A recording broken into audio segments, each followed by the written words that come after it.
got something for you that's a little different today. It is a mechanical typewriter. It's not a mechanical keyboard like I usually review. This is an old style manual typewriter model from Roker, and I'm going to put it together. That's right. All of this is in 320 pieces that I have to put together, and I'm going to do a time lapse so you can see what it looks like as I'm building it, and I'm sure it's going to take a few days. And now we've got a time lapse of me putting it together from start to finish, and it took me several days. I'm talking probably over a week of building this, at least an hour to 2, sometimes 3 hours at a time.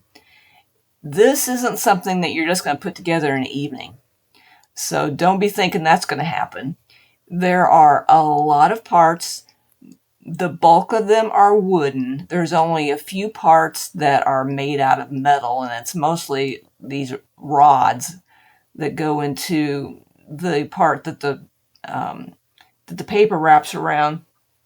Other than that, they're all wood, and there are thicker parts and thinner parts, and you have to be really careful because they are fragile.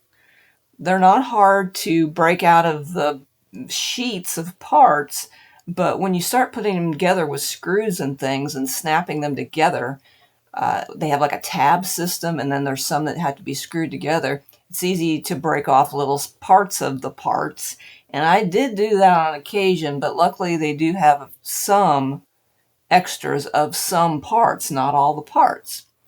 But you can see here that I was looking at the directions and putting them together, and while I was doing it, I was watching videos and talking to my sister and friends on Marco. That's like an app that's kind of like FaceTime, only it's more like a walkie-talkie. You can record your message and then they can listen to it when they want to, and then they can respond. But building it is kind of relaxing, but it can also get frustrating at times.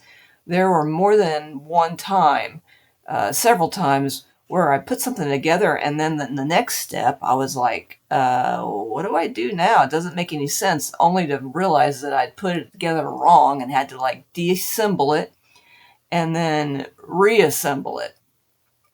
So sometimes the directions, which are all pictorial directions for the most part, can be a little hard to see because they're all graphical representations of the steps, right?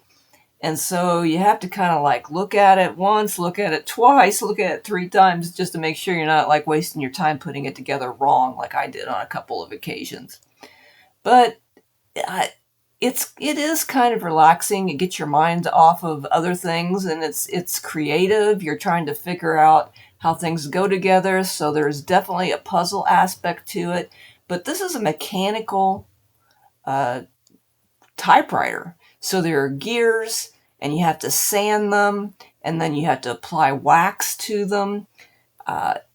So there's that part of it, so it can get a little messy while you're doing it, but you know, parts of it were fun, parts of it were a little frustrating, and I was definitely very glad when it was finished.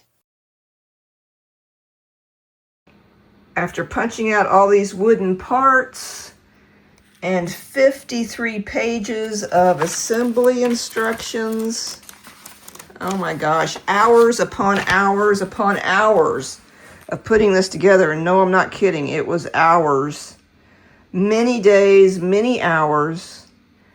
I am finally done with this model. It is impressive.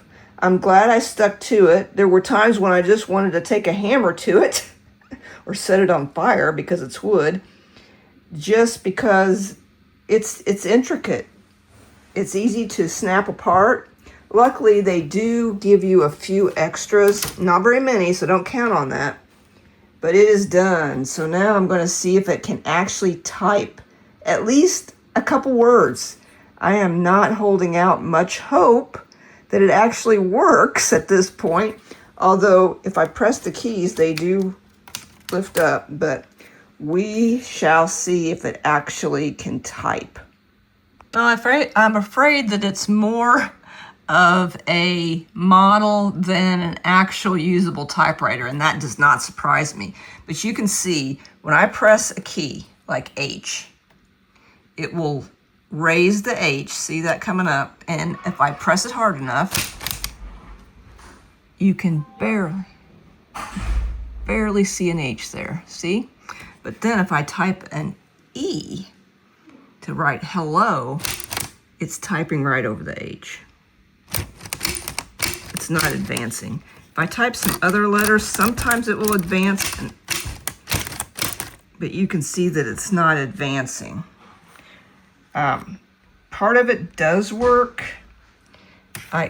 Even the space bar isn't quite advancing, and sometimes this, when it will raise and it gets stuck. See, this should be falling back down, but it's not. I can advance the paper.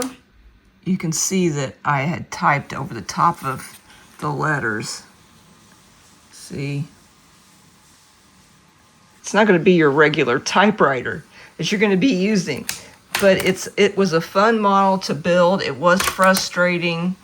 It did take a lot of time, and I don't know, the parts and all the effort put into it made you want it to work after you were finished, but I didn't really have a lot of confidence that it would work because these pieces are made out of wood, and you have to sand some of them and wax some of them, which is a real mess, in order for them to move. But you know, friction is going to rub off that wax really quickly. So I think it was just a fun model, and for some people, they'll love this kind of thing. For me, it just was like, I hope I can get this done with. I just want to get it over with because it took so much time. It looks cool. I mean, you can't fault that it doesn't look cool, right? And to be able to raise and lower these keys, that's kind of cool. But in the end, it's going to be like just a model that you're going to set on a shelf, and you're going to need a lot of room for it because this thing isn't little. It is pretty large, as you can see. It's going to take up a lot of space. But there you have it. That is the Roker Typewriter. I hope you enjoyed this review. Let me know if you would build something like this. I'd really like to know. Let me know in the comments below. Have you ever built a Roker model and it worked? And were you happy with the experience? And if you're interested in one of these models, check out the description below where I'll have a link. And as always, I hope you have a great day.